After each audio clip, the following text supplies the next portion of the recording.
devenir champion du monde pour la deuxième fois de sa carrière. A tout de suite pour le mix 1.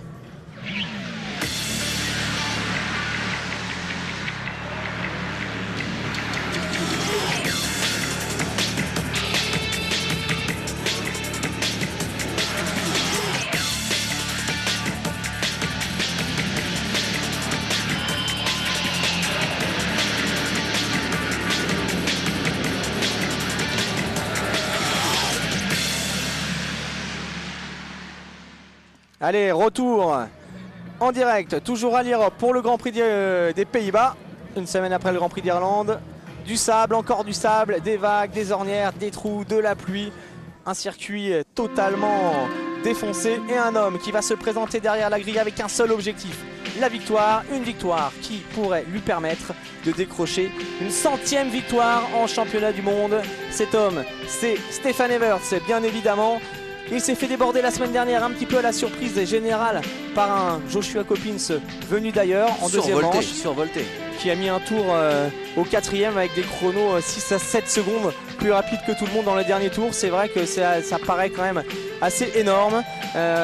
Donc Stefan Everts, il va retrouver Coppins sur sa route. Mais on le sait, l'Europe c'est spécial. C'est quasiment à domicile pour Stefan. Il est presque intouchable ici et il tenait à le faire savoir dès les chronos. Alors justement, ces chronos, Jean-Christophe, que s'est-il passé? Eh ben, c'est Stefan Everts qui a réussi la pole position, 1:58.026.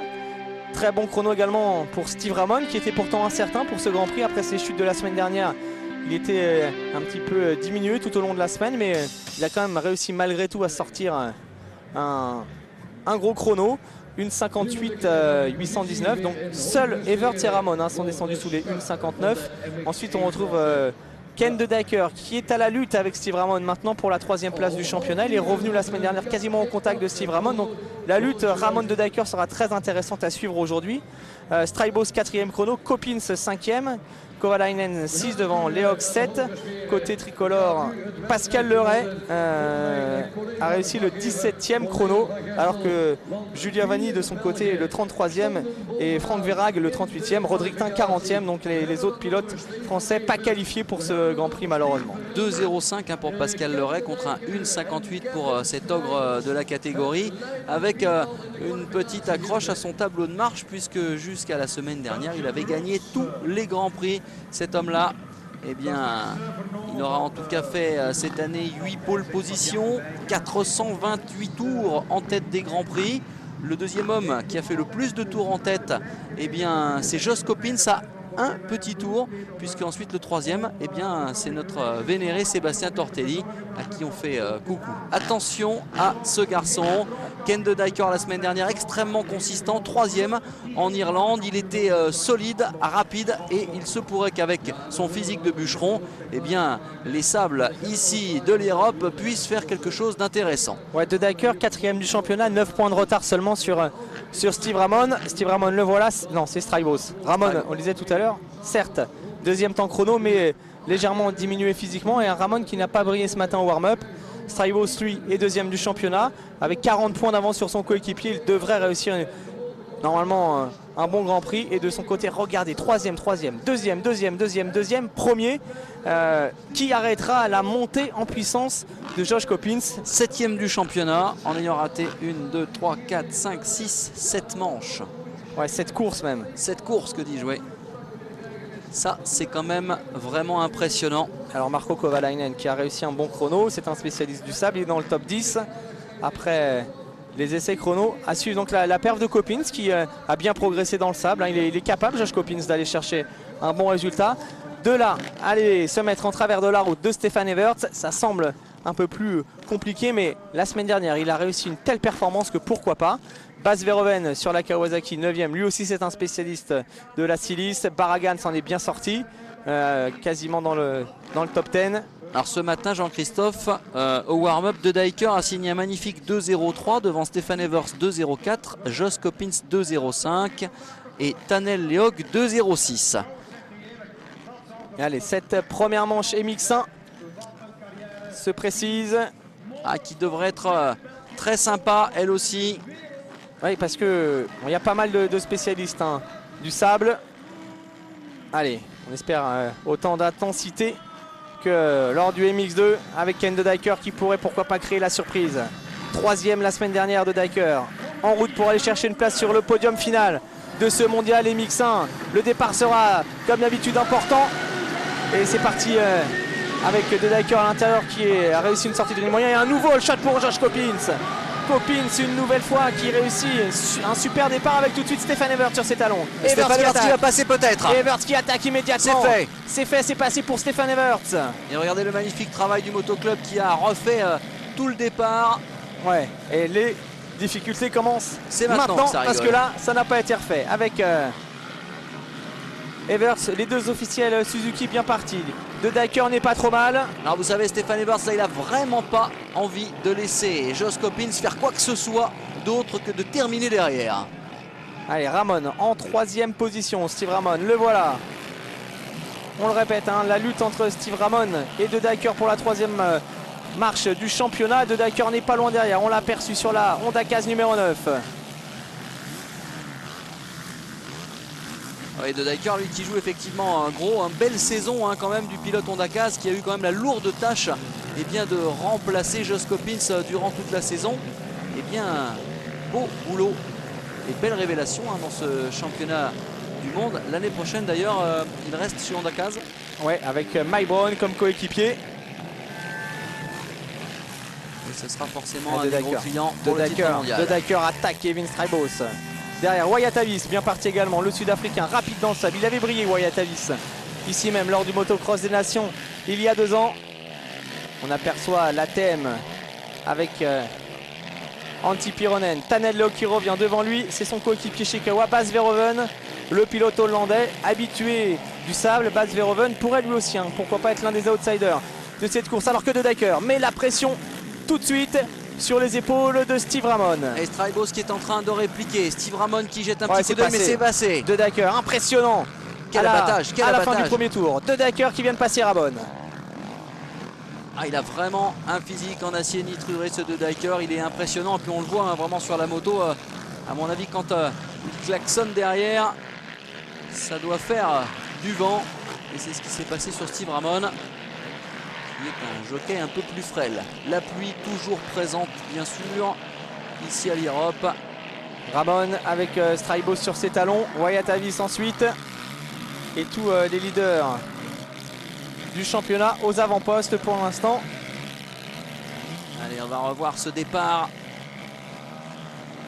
Et cette fantastique prise de pouvoir. Ouais, c'est vraiment une belle attaque de Stefan Evert qui va doubler Coppins à l'extérieur.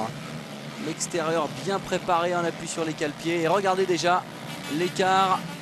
Stefan Evert avec son pilotage très debout, avec des cuisses en béton. Il est capable de tenir comme ça pendant 45 minutes. Personne ne pourra peut-être aller le chercher sur cette manche. C'est un de ses circuits préférés. Et à la fois, c'est un des circuits les plus durs. Derrière, regardez l'attaque de Dyker. De Dyker qui revient sur Coppins pour la deuxième place.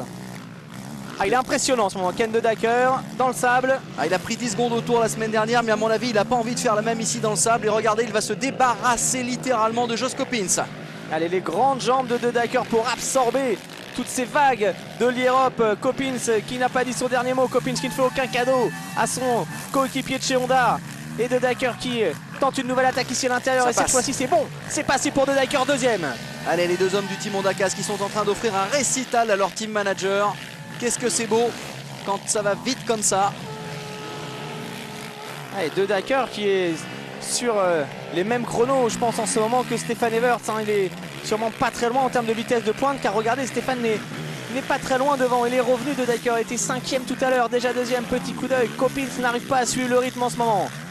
De Dyker, encouragé par les supporters belges qui ont fait le court déplacement jusqu'à l'Europe. Alors imaginez, Jean-Christophe, une seule seconde l'ironie du sort, si jamais Ken de Dyker était en mesure d'aller chercher Stefan Evert sur cette surface.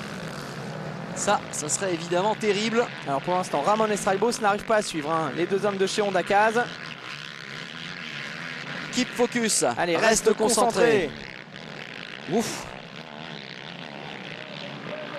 On voit ce ralenti qui va finalement conduire au dépassement de Ken de Dyker ici à l'intérieur. C'est pour ça que c'est vraiment très intéressant de suivre des grands prix sur cette surface, car il y a de nombreuses trajectoires possibles. On peut dépasser quasiment dans tous les virages. De Dijker qui se rapproche de Stefan Everts.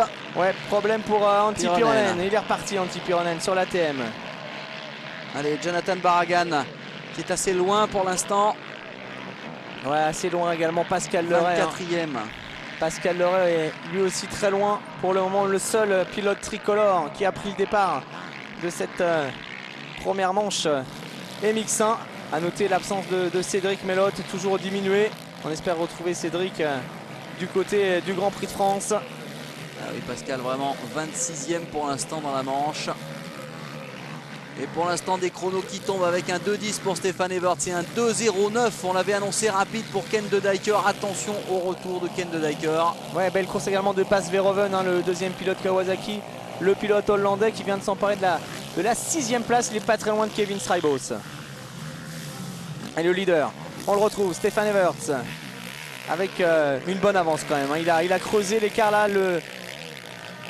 4 secondes d'avance. Ken de Dijker est quand même, il me semble, a perdu un petit peu de terrain par rapport à Stéphane. Regardez, on ne l'a pas aperçu encore derrière.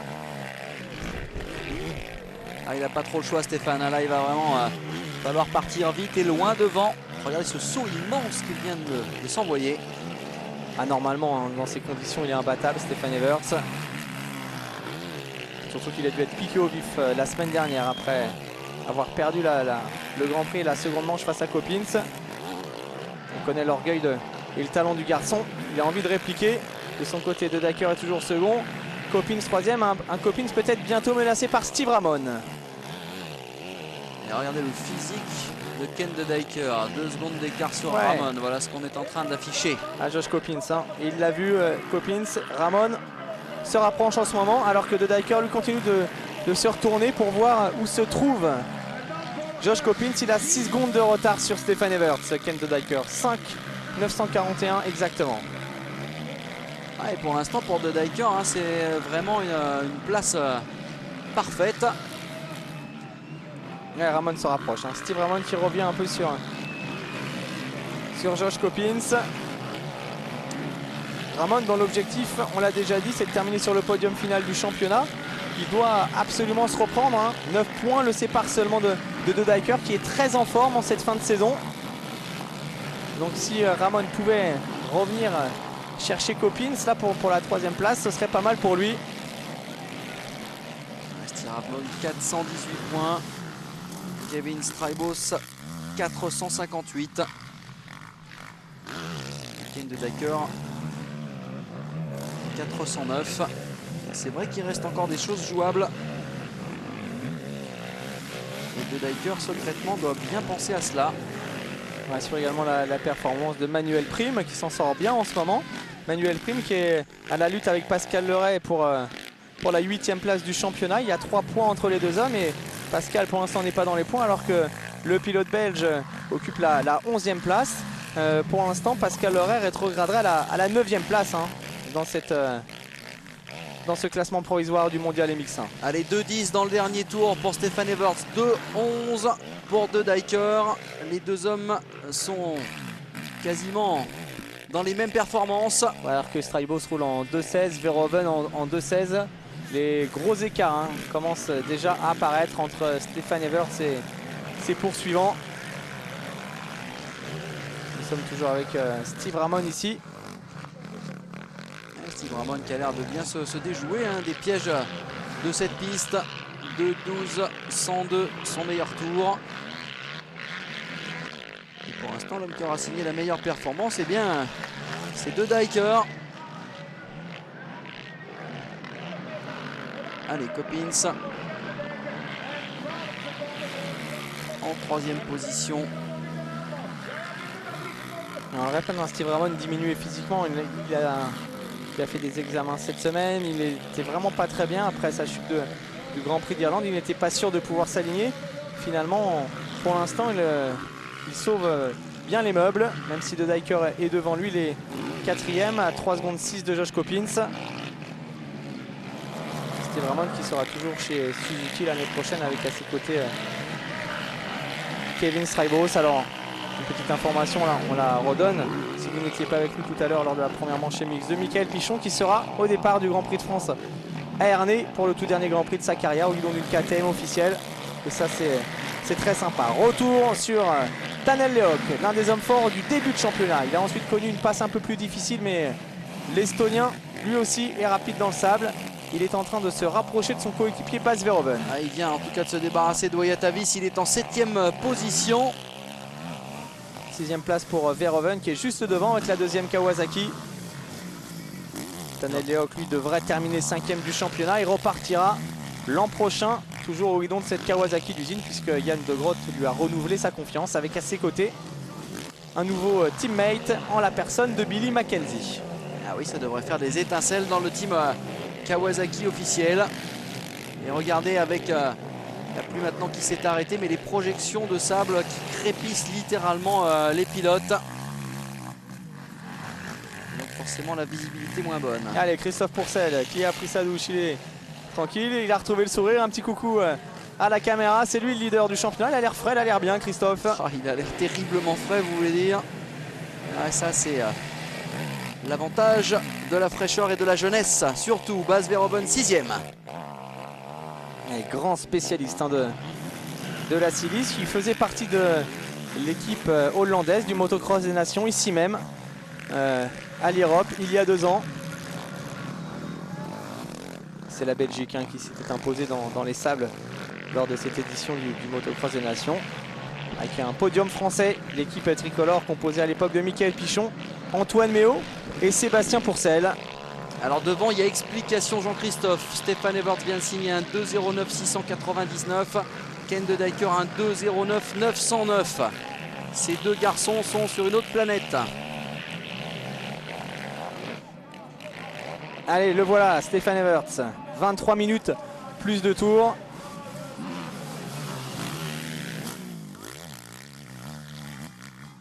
Alors je m'emballe un peu, c'est les meilleurs temps, mais en tout cas ces deux garçons-là sont dans les mêmes performances, quoique dans le dernier tour. L'avantage est à Stéphane Everts.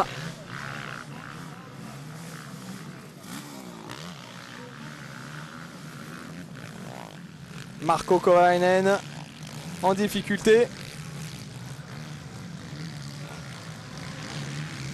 Allez, voilà Stéphane Everts, le leader, qui est reparti. Ça paraît facile, ça paraît facile, le pilotage dans le sable avec Stéphane Everts. Mais c'est du grand art sous les yeux de Carlo Rinaldi. C'est l'avant-dernière course en championnat du monde de Stéphane Everts avant sa retraite. Dernier Grand Prix à l'Europe pour lui. Oui, mais pour un retraité, il est quand même très en forme. En tout cas, ce matin, il n'est pas parti dans la locomotive avec la carte vermeille, croyez-moi. Regardez ce travail fantastique. Il y a un petit Belge qui va bien en ce moment. C'est Clément Desalle, qui depuis le début de la saison vient sur les Grands Prix. Il est en 9e position. Ouais, puis Cornel Nemeth, le pilote hongrois, qui avait déjà réussi de belles performances la semaine dernière du côté de l'Irlande. Cornel Nemeth qui occupe la 8e place en ce moment.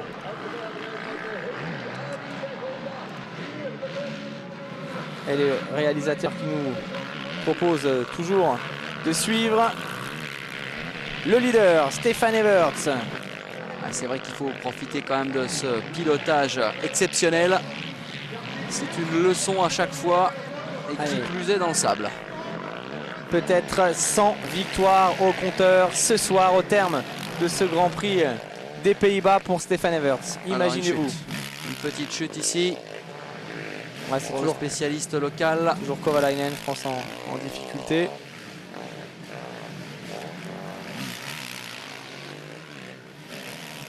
Chute classique. Il n'a même pas chuté en fait, Marco Kovalainen, mais... Alors une petite question de la Réunion, tiens, c'est sympa.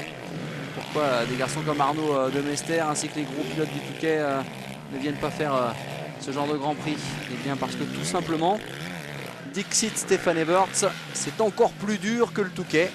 Et puis parce que ces garçons-là ont des entraînements qui ne correspondent pas forcément aux manches de Grand Prix. Ouais, puis on le sait, c'est pas toujours facile de se faire inscrire non plus sur la grading list pour disputer les Grands Prix.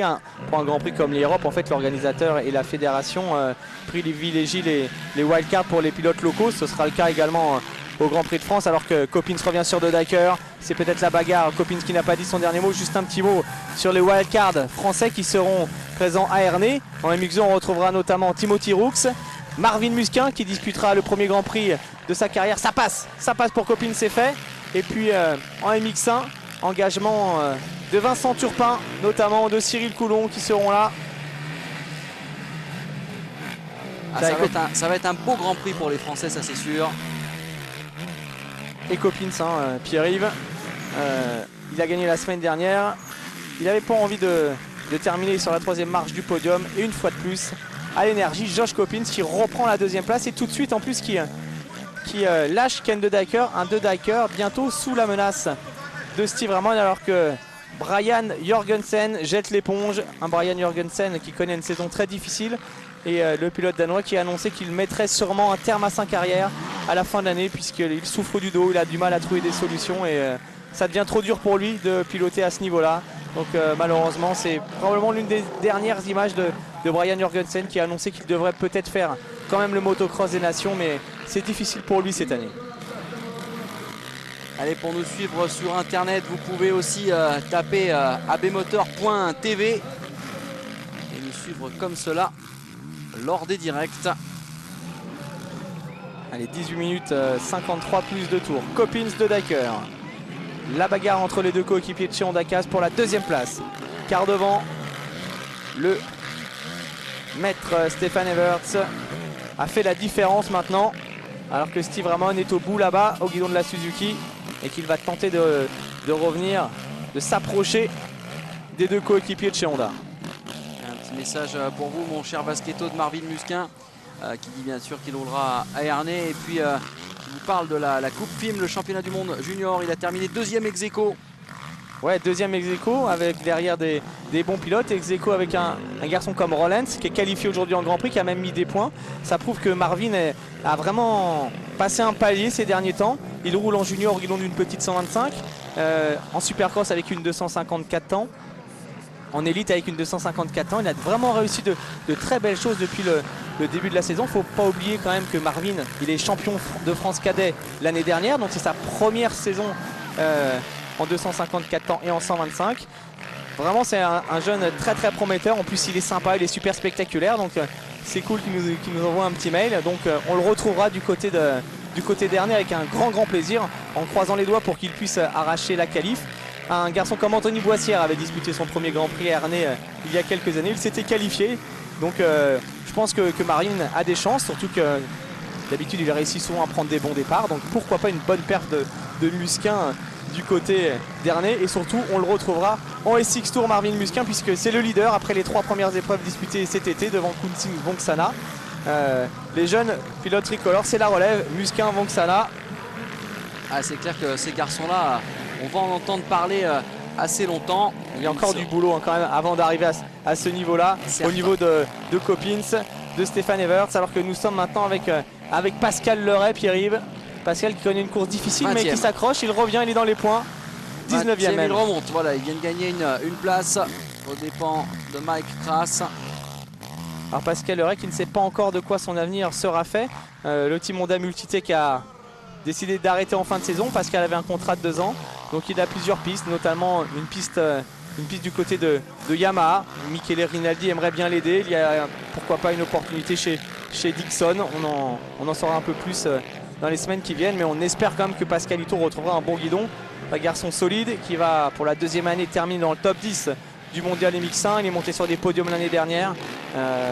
Cette saison elle était peut-être un petit peu moins brillante en termes de résultats. Il s'est moins montré, il n'est pas monté sur le podium, mais il a décroché un titre de champion de France élite. Il est présent quasiment dans les points à chaque fois. C'est un garçon qui mérite quand même d'avoir un bon guidon. Regardez ce que peut faire le sable sur un garçon comme Cornel Nemeth. Oui, Cornel Nemeth qui était dans le top 10 aux alentours de la 7e place pourtant.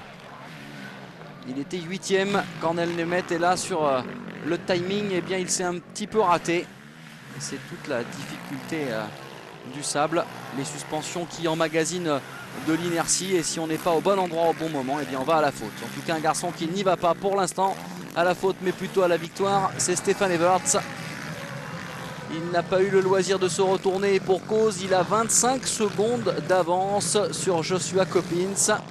Ouais, dans la bagarre pour la troisième place du championnat. Ça se complique, De Decker qui a vraiment réussi un début de course étonnant en termes de vitesse de pointe.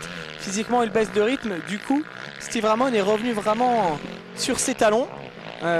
Steve Ramon qui est à une petite seconde derrière maintenant Ken De Decker, qui devrait pouvoir s'emparer, pourquoi pas, de la troisième place. Toujours ces belles images du leader du championnat. Il lui reste encore 14 minutes plus de tours dans cette première manche pour aller chercher sa première victoire de la journée et se rapprocher d'un 100e succès en championnat du monde. Jonathan Barragan sur la KTM.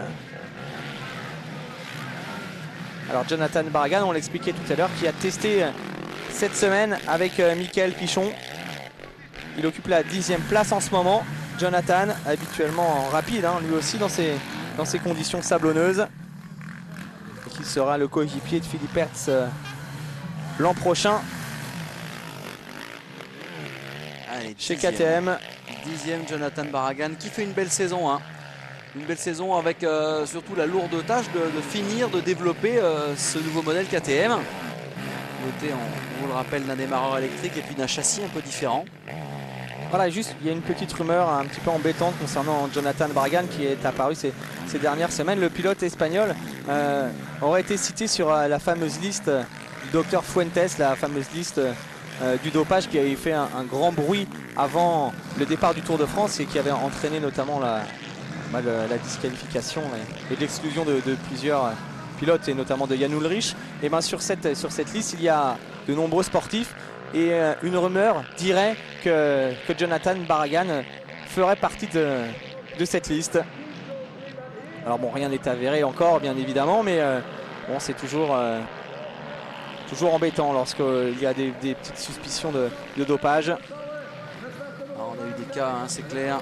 Et malgré tout, le MX est aussi sous l'emprise de ce genre de comportement. Ouais, c'est malo, d'autant que il faudrait peut-être intensifier un petit peu la lutte contre le dopage également en motocross, car on sait qu'il y a des contrôles, même des contrôles inopinés de temps en temps. Et ce sont seulement des prises d'urine, il n'y a jamais de prise de sang. On sait qu'aujourd'hui les techniques sont tellement avancées, tellement développées qu'on ne voit plus rien dans les urines. Il faudrait peut-être, comme c'est le cas dans d'autres sports, intensifier un peu plus la lutte contre le dopage. C'est un vaste problème qui touche malheureusement maintenant quasiment l'ensemble des disciplines sportives.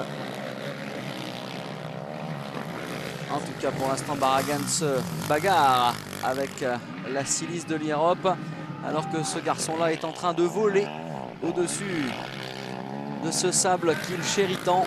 Et puis il en profite très certainement de ce sable, puisque regardez, cette technique fabuleuse. Ce sont ses derniers tours de roue. Plus que 2 manches sur ce magnifique tracé au plus haut niveau mondial pour Stefan Everts. Alors il doit savourer chaque mètre. Et c'est vraiment dans ces conditions-là que son pilotage impeccable fait merveille. Elle est toujours debout à l'attaque maximum, même si la moto part en sucette. Vissée à fond, cette 450 Yamaha. Alors là, il faut de la santé. Croyez-moi, pour rester comme ça dans ces conditions aussi longtemps et avec autant de précision. Allez, Josh Coppins toujours second. Alors que Steve Ramon a pris le meilleur maintenant sur De Decker pour la 3e place. On s'en doutait un petit peu.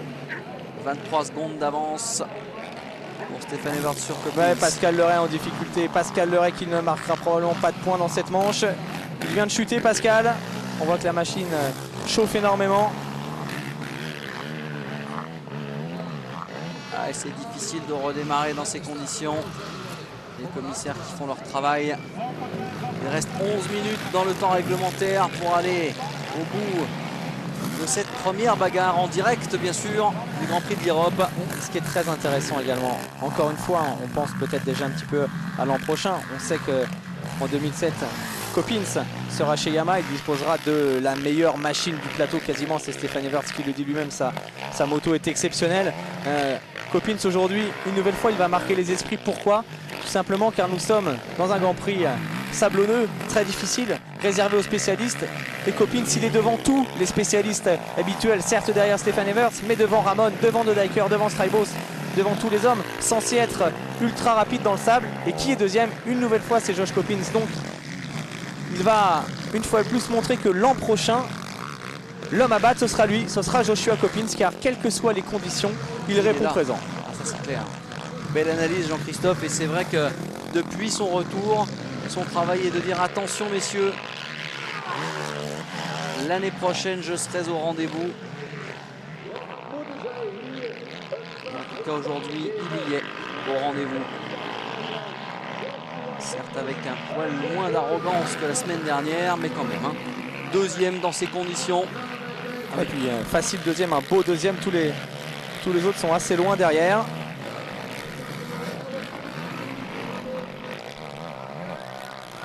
Il aura vraiment réussi quand même une deuxième partie de championnat exceptionnelle de Joshua Coppins. Revenir déjà après une blessure, on sait que c'est pas évident. Revenir tout de suite dans le coup en montant sur le podium et ensuite enchaîner sans arrêt en montant sur le podium, en gagnant un Grand Prix, en montant en puissance à chaque fois. Alors certes il est plus frais que ses adversaires, ça joue forcément aussi un petit peu, il a 7 Grands Prix dans les bras, les autres en ont 14. Mais bon, grosse perf quand même de Coppins, alors que de son côté Steve Ramon est revenu maintenant quasiment en contact de Ken de Dyker. 9 minutes plus de tours, c'est de la bagarre pour la troisième marche du podium de cette manche, mais pour la troisième marche du podium du championnat du monde également. 9 points les séparent au provisoire à l'avantage du pilote Suzuki qui a de très belles lignes. Regardez, il n'hésite pas à aller raser les piquets pour essayer de trouver une petite trajectoire avec moins de trous pour s'économiser en fin de course. Stefan Evers lui-même dit que Steve Ramon est l'un des garçons les plus intelligents en termes de trajectoire, en termes de choix de ligne. Et lorsqu'il est derrière lui, Stefan Evers regarde où passe Steve Ramon pour enregistrer quelques bonnes informations.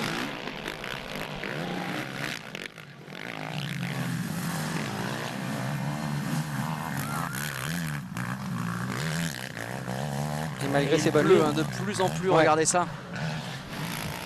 Alors l'avantage d'un circuit comme l'Europe, c'est vrai qu'il a beau pleuvoir, il peut depuis un moment, il y a de nombreuses averses. Et malgré tout, le circuit se tient parfaitement. Alors certes, il y a des projections, mais l'adhérence est bonne, ça ne change pas grand-chose lorsqu'il pleut sur un circuit sablonneux, contrairement à une épreuve de Superbike par exemple, ou sur l'asphalte. C'est plus compliqué. Qu'en est-il, Jean-Christophe, des rumeurs sur David Villemain quant à sa présence l'année prochaine? Alors David a plusieurs opportunités. Il est en discussion pour un retour en Europe avec Honda et Yamaha de Carly. Pour l'instant, rien n'est signé. Il a également quelques touches aux États-Unis. Il a essayé notamment cette semaine la 450 CRF du team Honda MDK qui fait notamment rouler Nick West cette saison. Pour l'instant, David n'a pas encore réglé son cas pour l'an prochain. Il discutait avec De Carly, avec Honda. On pensait qu'Honda avait plus la corde éventuellement. Finalement, l'équipe de Carly a trouvé des arguments pour faire changer la balance. Du coup, on ne sait pas. Ce qui est sûr, c'est que David aimerait être fixé sur son avenir le jour de la finale du championnat US de motocross qui se dispute à Glen Helen d'ici quelques jours. On vous tiendra au courant. Pour l'instant, rien n'est fait. David peut revenir en Grand Prix, peut rester aux États-Unis. Il va falloir patienter encore quelques jours pour en savoir plus. Allez, on a des fans de Stefan Everts comme Fred Morier. Everts est trop fort. Vive les Belges. Et c'est vrai que les Belges sont nombreux à nous regarder bien sûr sur les antennes d'AB Moteur. On pense à eux. On pense à eux parce que bien sûr leur grand champion est en train de terminer sa carrière. Et de belle manière, mais d'autres jeunes Belges derrière suivent. Ah, petite faute, petite erreur de Ramon, c'est dommage. Il était revenu quasiment au contact de Dyker. Il vient de tirer sur son roll-off. Alors si vous aimez le sable, si vous aimez ce type de course, il faudra vous rendre du côté de Berck pour le Beach Cross. Ça se passe fin septembre, début octobre, avec des manches 450, des manches 250 et de nombreux top pilotes de Grand Prix qui feront le déplacement pour vous mettre l'eau à la bouche. L'an dernier, il y avait Ramon notamment, il y avait Tyler Rattray, Pascal Leray, plus Mousset, plus de Mester, plus Potisek. Donc le Beach Cross de Berck, un rendez-vous très intéressant qui marquera l'ouverture des courses de sable. C'est dans quelques semaines. Ouais, c'est vrai, les grands spécialistes vont y aller. Et puis en même temps, quasiment le même week-end, eh bien, il y aura le Kenny Festival où on verra d'ailleurs peut-être Marvin Musquin qui s'était rendu l'année dernière sur cette piste. Magnifique piste d'Oregade, bien tracée par les frères Fouché. Allez, 5 minutes, plus de tours pour Stefan Everts. Même Stefan Everts, on le voit sur un circuit comme ça, il est dur. difficile de contrôler. Là, Yamaha qui bouge un peu, mais il a réussi une véritable démonstration. Alors, 6 secondes d'avance. il y a quand même certains endroits qui sont un peu moins sablonneux que d'autres. Et sur ces endroits précis, l'adhérence est moins bonne. Hein. C'est pour ça qu'on voit parfois les pilotes glisser à l'accélération, parce que la pluie, ouais, la pluie qui vient sur le dur, qui est sous le sable, ça crée des zones assez difficiles. On les voit, ces zones qui sont un tout petit peu plus brillantes. Et c'est d'ailleurs comme ça qu'on arrive facilement à perdre l'avant dans ces manches-là. Car le pilotage dans le sable est réellement particulier. D'ailleurs, les pilotes utilisent très peu le frein avant. Il suffit simplement de décélérer. Regardez, impressionnant abattage de Stefan Everts. Une simple décélération dans le sable vous freine déjà un tout petit peu. C'est vraiment un régal. C'est vrai que même s'il y a moins de bagarres, ne serait-ce que observer un Grand Prix dans le sable, regarder le pilotage, la manière dont les pilotes gèrent tous les paramètres, ça reste quelque chose d'exceptionnel quand on aime le motocross. Et Stefan Everts, c'est l'illustration parfaite. Hein. C'est juste sublime. C'est fantastique. Stefan Everts qui se rapproche de Barragan, qui risque de mettre un tour donc, au 9e dans cette première manche. Un tour au 9e, 36 secondes d'avance sur le 2e. Et un Steve Ramon qui s'est débarrassé de Deiker et qui est maintenant en 3e position, solidement installé. Alors juste une petite question de Stéphane de Belgique. On en a déjà parlé pourtant, et bon, peut-être un petit retardataire. Stéphane qui aimerait connaître la composition de l'équipe de France et de l'équipe de Belgique au Motocross des Nations. Pour la France, Pourcel en MX2, c'est Christophe Pourcel sur la 2,5-4 en MX2, Sébastien Pourcel en MX1 et Yves Demaria roulera en Open. Et pour l'équipe de Belgique, Kevin Strijbos roulera en MX2, Steve Ramon en MX1 et Stefan Everts pour le 3e pilote. Stefan Everts, 3 minutes 20 plus de tours encore au compteur pour en terminer avec cette première manche. En gros, 3 ou 4 tours maximum. Mais c'est long, 3 ou 4 tours dans ces conditions-là. Regardez Barragan qui va se faire mettre un tour. C'est terrible à ce niveau-là de se faire mettre un tour. Et bien en tout cas, lui fera un tour de moins. Ça, c'est certain. C'est peut-être une bonne nouvelle C'est pour lui. pas une mauvaise nouvelle pour les bras. Parce qu'il a l'air un peu en difficulté dans cette fin de course. Là, comme on pouvait s'en douter, hein, vraiment Evers est quasiment intouchable aujourd'hui. Et regardez Pascal Leray aussi dans la difficulté, qui va prendre lui aussi un tour. Alors Evers, Coppins, Ramon, De Deiker, Lehoc revenu 5e devant Verhoeven, 6e, Kevin Strijbos 7e. On le rappelle, Strijbos lui aussi qui est un petit peu diminué après une chute survenue il y a quelques semaines. Manuel Prime, superbe 8e au guidon de la Yamaha Van Beers. Manuel Prime qui sera l'an prochain le pilote officiel TM en championnat du monde MX1. Barragan 9e, Marcus Norlen, pilote suédois, en 10e position. Et Leray en 22e position. Il n'a pas pris un tour, mais 2 tours. On a vu Pascal qui avait calé tout à l'heure en difficulté après une faute. Le mécanicien de Joshua Coppins qui suit son poulain. Le voilà, Coppins toujours à la 2e place, mais très loin derrière Stefan Evers. Il y a 4 secondes d'écart au tour encore entre les deux hommes. 40 secondes d'écart entre Stefan Everts et son premier poursuivant. C'est la démonstration aujourd'hui de Stefan Everts. Ah, s'il en fallait une, en tout cas celle-ci est de haute volée. Regardez, 1,10 pour Ramon qui est 3e, 1,25 pour Lehoc qui vient de doubler De Deiker. De Deiker qui a peut-être grillé quelques cartouches dans les tout premiers tours et qui paie physiquement en ce moment. Et 2 minutes pour le 8e. Allez, 2 minutes pour le 8e, c'est bientôt un tour. Puisque Barragan à 2,26 a pris un tour. Voilà, Steve Ramon maintenant. Et Prime aussi d'ailleurs. Steve Ramon qui a bien serré les dents. Belle course de Ramon, 3e. Et qui va reprendre donc des petits points sur De Deiker. Il est étonnant à voir rouler. Il a un port de tête sur une moto dans ces conditions-là, assez étonnant. Toujours un peu droit, un peu rigide. Là on peut voir les projections. Steve Ramon qui prend un tour à James Noble et qui vient de se prendre une giclée de sable. Ça c'est terrible. Dans les lunettes. Et le drapeau belge présent un peu partout. Allez, le temps réglementaire est bientôt terminé. Il va rester 3 tours encore. 3 tours à Steve Ramon pour aller chercher ce beau podium de manche.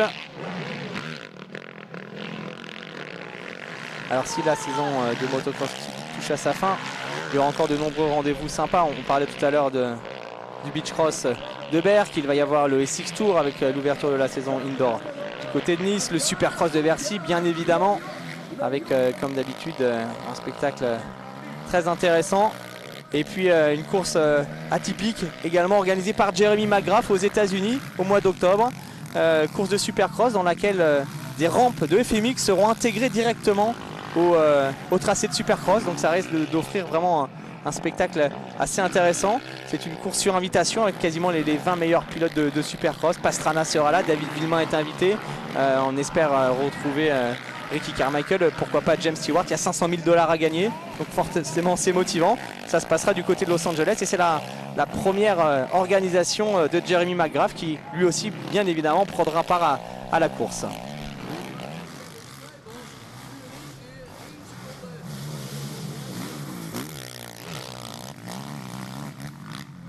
Et Ramon a toujours bien placé, mais qui a du mal quand même à dominer une manche à 2 tours de la fin.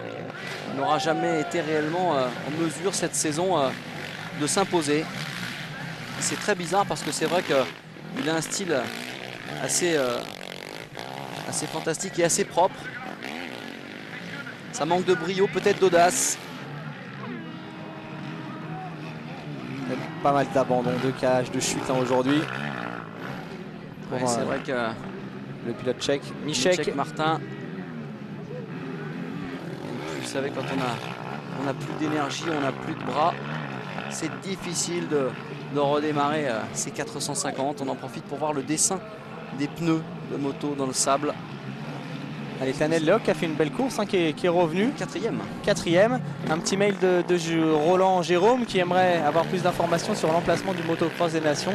Le mieux, c'est d'aller sur le site mxlarge.com, en un seul mot, mxlarge.com. Et là, il y a un lien direct pour aller sur le site du motocross des nations où tout est expliqué avec l'emplacement, comment s'y rendre, les hébergements. Le site est entièrement dédié au motocross des nations. Pour cela, allez sur le site mxlarge et vous trouverez le lien. Allez, les 2 derniers tours pour Tanel Leoc, privé de ses lunettes. Tanel Leoc qui sera lui aussi du motocross des nations avec son cousin Egar et avec Juice Lensu pour défendre les couleurs de l'équipe d'Estonie. Petite nation qui produit d'excellents pilotes. La preuve avec Tanel Leoc.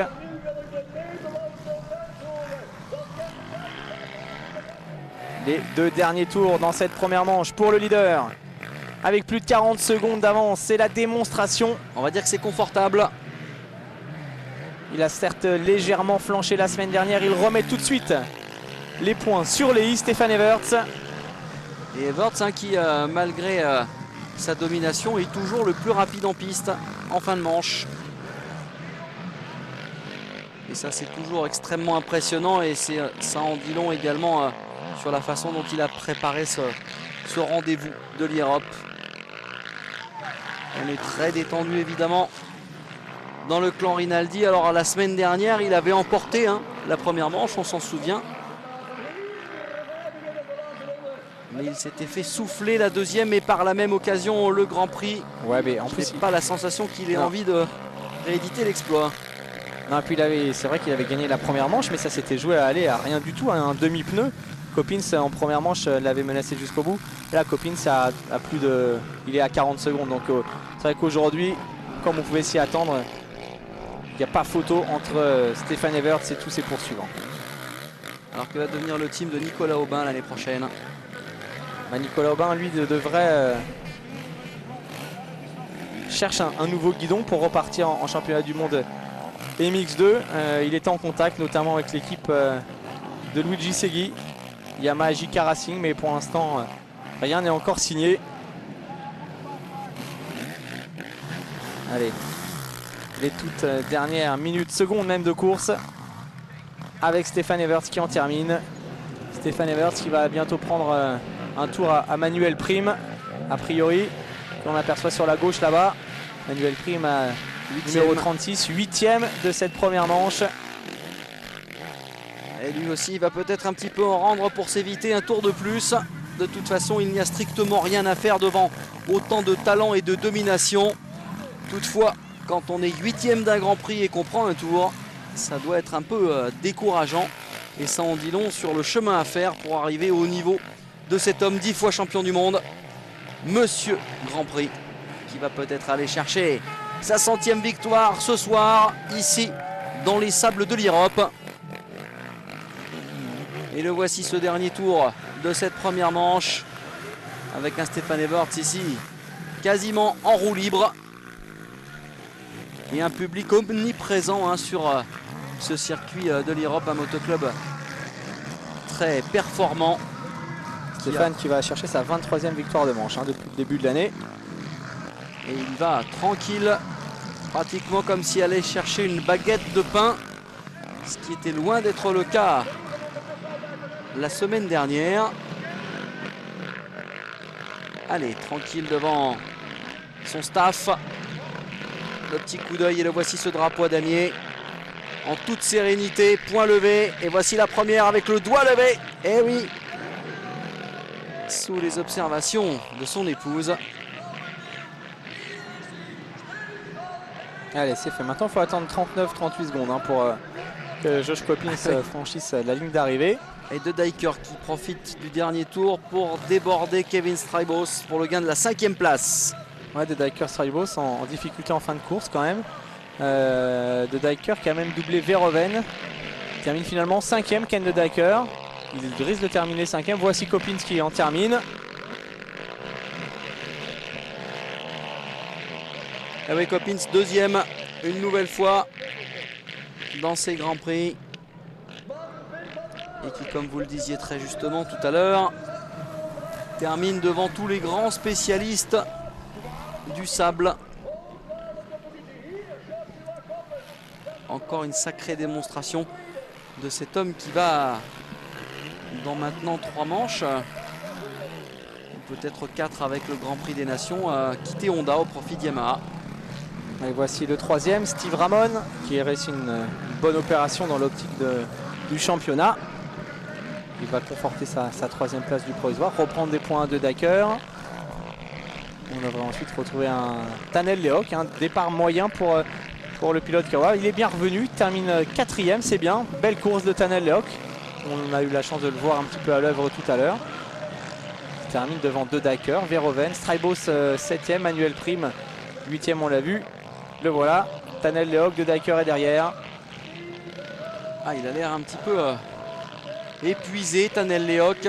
Allez, on va être sympa avec Anthony Giraud qui a eu un petit problème de TPS tout à l'heure et qui ne sait pas qui a gagné la première manche MX2, Jean-Christophe. La victoire d'Antonio Cairoli devant Tyler Rattray et Christophe Pourcel. Regardez ça, c'est une image assez intéressante. On voit vraiment les De Dijker, Lehoc qui essayent de détendre un petit peu les avant-bras. Alors même à ce niveau-là, ça tétanise. Ah là, il est clair que plus que jamais, la récupération va être importante. La plupart des pilotes peuvent bénéficier des soins de masseurs et d'ostéopathes. Il faut bien entendu avoir soigné son alimentation. Car là aussi, il y a des secondes gratuites à gagner. Et en tout cas, de la récupération pour être très en forme. 43 secondes entre Everts et Coppins. Ah, ça fait quand même. Et 1,32 entre Everts et Ramon. Alors qu'il y a plein de mini Everts sur le bord de la piste. On regrette vraiment que l'année du motocross où le motocross nation s'est disputé ici à l'Europe, le team américain ne soit pas venu. Ça aurait été vraiment intéressant parce que Stefan Everts dans le sable est quand même très fort. Ricky Carmichael également. Alors ça aurait été vraiment sympa de les voir confrontés dans pouvoir comparer, oui, c'est vrai. Sur ce type bien spécial, bien spécifique de circuit. Regardez les maillots qui circulent. Avec tous les petites plaques de numéro 1 au-dessus du nom de Stefan Everts qui symbolisent bien évidemment ces 10 titres mondiaux. On va le retrouver d'ici quelques minutes. Alors voici la manche. Everts, Coppins, Ramon, Tanel Lehoc, De Dijker, Strijbos, Verhoeven, Manuel Prime, Barragan, Marcus Norlen, Christophe Salet, ce jeune pilote belge, Marvin Vandal, Salvini, Cornel Nemeth qui a chuté. A noté également des points pour Dossal, Jeff Snowball 19e et puis Pascal Leray après sa chute qui échoue à une petite place des points. Il est 21e Pascal et une fin de saison un peu plus compliquée pour lui. Hein. Déjà en difficulté la semaine dernière en Irlande. On espère que la deuxième manche se passera un peu mieux tout à l'heure pour Pascal Leray. Et voilà donc déjà l'organisateur qui est en train de refaire le départ de façon à ce que d'ici une petite heure, eh bien, l'envolée pour la deuxième manche du MX2 soit absolument parfaite. Alors le provisoire, on l'a vu, et comme annoncé, Manuel Prime est passé devant Pascal Leray pour la 8e place de ce championnat du monde MX1. Et puis Steve Ramon a repris quelques petits points sur Ken de Dyker. Voici la fin du classement. On attend dans quelques instants, on va pouvoir écouter les pilotes s'exprimer sur cette première manche. Stéphane, now we can say you have 99 wins and a half. Alors Stéphane, on peut dire que vous avez 99 victoires et demie en Grand Prix. Ouais, ça s'est bien passé. J'ai bien roulé dans cette manche. J'ai commencé à être un petit peu fatigué sur la fin, mais c'est le cas pour tout le monde. Le circuit est de plus en plus dur tour après tour, donc c'est pas évident.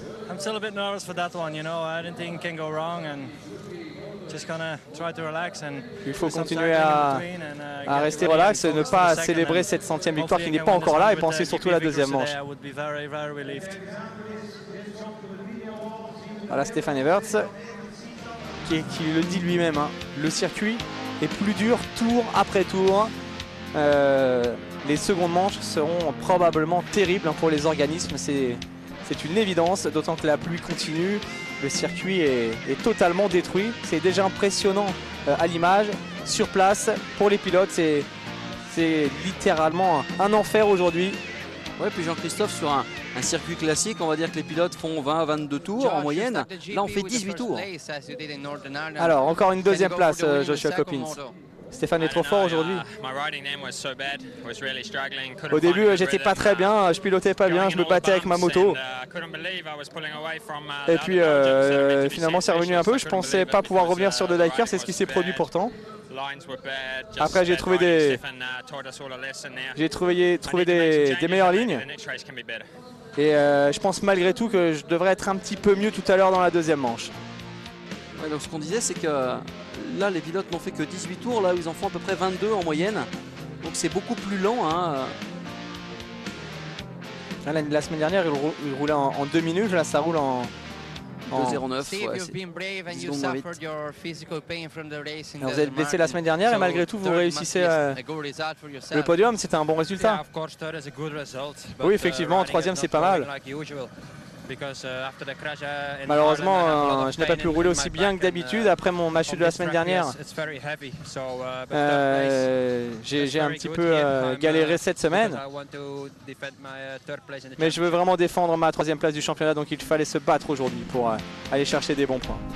Et c'est bien joué de la part de Steve Ramon, qui a serré les dents dans des conditions difficiles. 3e de cette première manche. Il reprend des points sur son rival numéro 1 pour la 3e marche du podium final, en la personne de Ken de Dyker.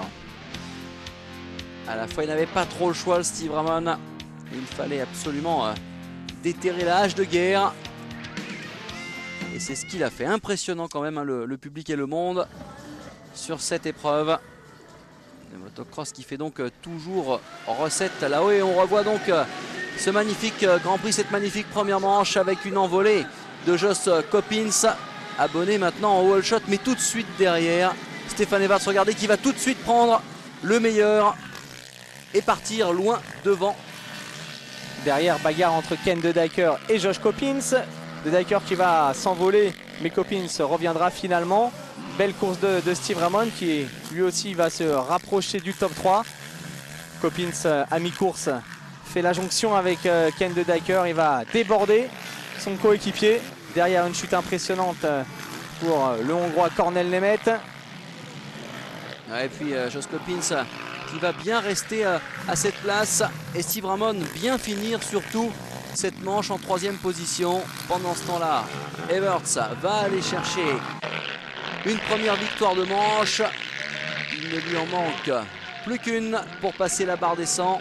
Et il y a fort à parier que c'est possible en tout cas aujourd'hui, vu la domination. Plus de 40 secondes d'avance sur Coppins dans cette première manche. Voilà donc pour ces 2 premières manches, MX1 et MX2. Jean-Christophe, pas mal. Ouais, ça s'est plutôt pas mal passé avec des belles courses. Victoire de Keroli qui relance encore un peu plus le duel Keroli-Christophe Pourcel. Christophe qui a marqué des gros points en terminant une nouvelle fois sur le podium. Il l'a avoué ne pas avoir trouvé vraiment son rythme. Et puis en MX1, Stefan Everts qui domine, bien parti pour aller chercher sa 100e victoire tout à l'heure.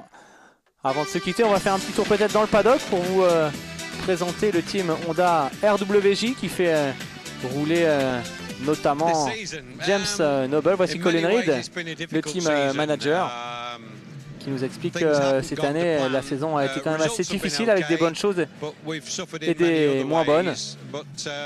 Colin Reed qui attendait notamment un petit peu mieux de la part de James Noble et qui fait confiance à un jeune pilote également en MX2.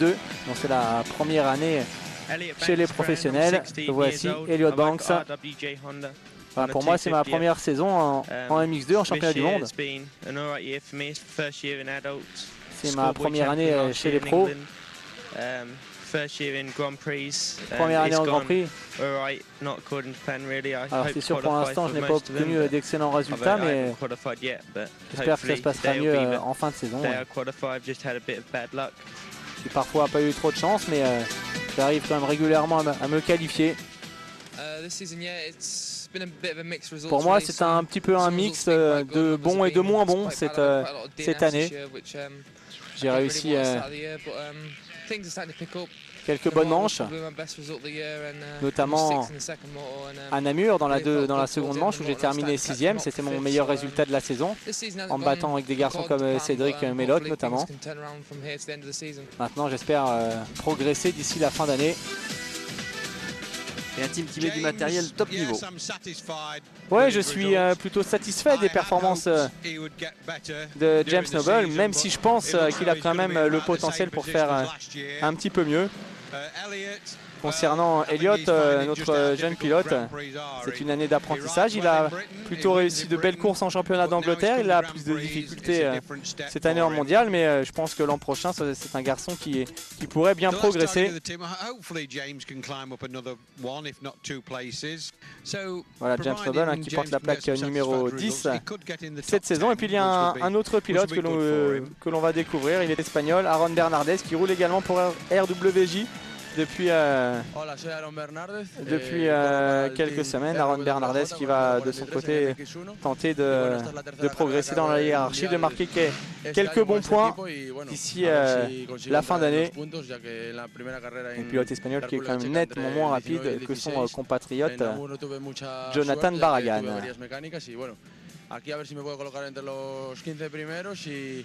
Bernardez qui remercie d'ailleurs l'équipe RWJ de lui avoir donné sa chance en championnat du monde. Ah, c'est vrai qu'aujourd'hui, pour être inscrit dans un championnat du monde, eh bien, il faut être dans un team. Voilà donc ce qu'on pouvait se dire, Jean-Christophe, sur ce team bien sûr, et puis sur ces 2 premières manches. On retrouve d'ici une petite heure, les hommes du MX1 et du MX2. Ouais, avec bien sûr de sable, de silice et de chasse au titre. Ouais, chasse au titre du côté du MX2 avec toujours Pourcel Keroli. Duel arbitré par Philippe Hertz qui aurait pu gagner tout à l'heure mais qui a chuté, par Tyler Rattray, par De Rover qui voudra faire mieux. Et puis en MX1, Stefan Everts qui cherchera à s'imposer tout simplement pour devenir le premier homme à gagner 100 Grands Prix en mondial de motocross. On se retrouve dans une heure, à tout à l'heure. Allez, restez fidèles sur AB Motor et à tout à l'heure.